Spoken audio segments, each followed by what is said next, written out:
Do you know anything about the coal mines up on the mountains, and if you do, what do you know? Well, my father worked in one of the coal mines in Tonpentra, and he worked there until it closed, and then he went to another coal mine in Ynysybwl. But I do know that it was very, very difficult work, and at the time when my dad was there, they had what you call a fall, and my father was trapped in the colliery, and fortunately he was okay. He did some damage to his back, but he was fine, and he had to crawl out on his hands and knees with a back injury, and they were very, very tough times. I do remember. And where we used to live, there's a track at the back of the houses that they called the Cynon, because there was a tram that used to come down there transporting the coal from the mines.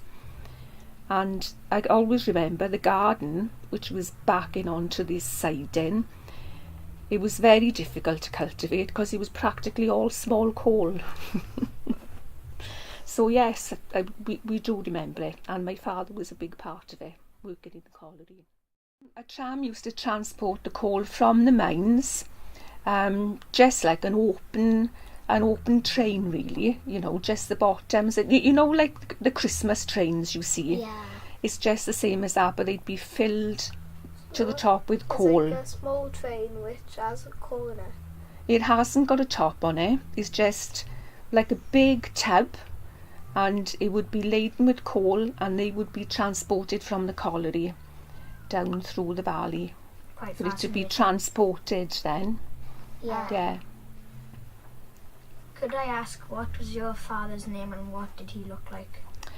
Oh, now then, my father's name was Dennis, and I know he's my father, but he was a very handsome man, and he knew it. If you were to be in your father's shoes, how would you feel? I can't get over the difference between my father growing up in the valley and myself, because there's a huge difference. Incomparable. There was no money around when my father was working. My mother didn't work because mums didn't then. They stayed home to look after the children. So it was only my father's salary, and times were tough. They were tough for them, and they just did the best for their children, made sure that the children had everything they could give them. But my life is completely different to my father's life. They wouldn't have dreamt of going on holidays abroad a couple of times a year, or, you know, they had to save all through the year just to take us in a caravan in Porthcawl for a week. That's nice. May I ask, what were your friends' names as well? Right, I had a friend, and actually they're still friends now. I still see some of these friends regularly. One is Angela, and another one called Gail, and Andrea, and I've got another close friend called Dawn. So by that time, the collieries were starting to close in the valleys. Do you know, as you were saying, there was a fall in the coal mine? Were the coal mines very safe? They weren't, no, because they were owned by private people. They weren't nationalised, which means that the government had no control over them. And obviously the owners of the mines just wanted to make as much money as they could. So they spent very little money on health and safety. Lives were changing. There was, people were using, when I was very small, everybody had coal fires, I think, and then that changed drastically with central heating. And I think that locally, the need was less. There's obviously a lot more to it than that. I know it seems a bit off topic, but what was your dream job when you were growing up? I always wanted to be a nurse, and I thought that would be what I would be all through. When I was your age, it was a nurse or nothing, and then for some reason it completely changed when I did a little bit of volunteering in the hospital, and I knew that I couldn't really do it because I get too attached to people. And I didn't like leaving there and going back the following week and that person wasn't there any longer. So I knew it wasn't for me then. Is there any reason why you wanted to be a nurse? Well, my grandmother was a nurse, yeah. She was matron in the hospital, and she delivered most of the children in the valleys at the time. So when it was in Llwynapia and Glencornel. So my sister's a nurse, so it's sort of in the blood.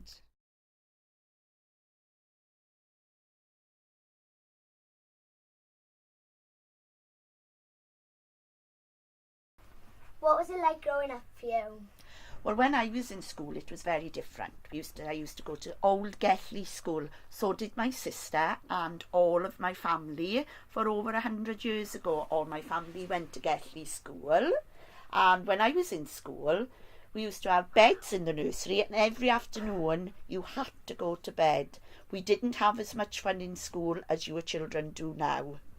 My uncle used to be a part owner in the corn mine in Tonpentra. And the corn mine over on the estate closed a long time ago before I was born, the one in Gelli. What do you remember about the one in Tonpentra? It's only closed recently, I would say, like about the last 20-30 years ago. It wasn't a big one, and there was a part one in Tree Herbert as well. So it was more like a local sort of coal mine when the coal men used to come around delivering on the lorries. It wasn't a big coal mine. What did your parents do? My father was a bricklayer, and he was self-employed. He had his own business. And my mother used to work in Polykov's factory when she was younger, till she had me and my sister, and then obviously she gave up work.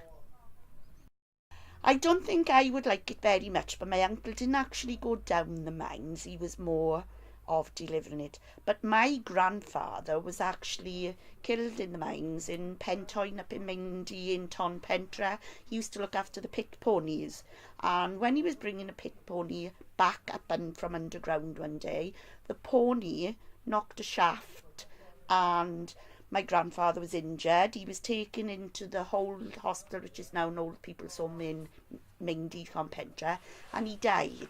He didn't live very long, and he died. And he had 3 children, 3 daughters, one which was my mother, and his wife, who was my grandmother, was having another baby.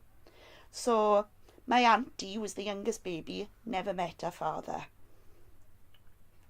Hard life. A very hard life. They were living in Pentra. My mother was a clever child, and she'd done exams, and she was supposed to go to grammar school. But because her father was killed in the mines, she couldn't go because her mother wasn't able for her to support her to go to grammar school. Would you mind if I asked what was your dream job growing up? Do you know, Alex, I actually didn't have a dream job growing up.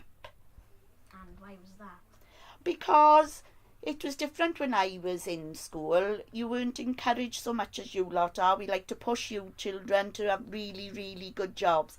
Usually when it was in school, when I was in school, you went to Gelli school, then you went to the comprehensive school. You either did shorthand, or you went to work in a factory, or when you left school, you got married and had children.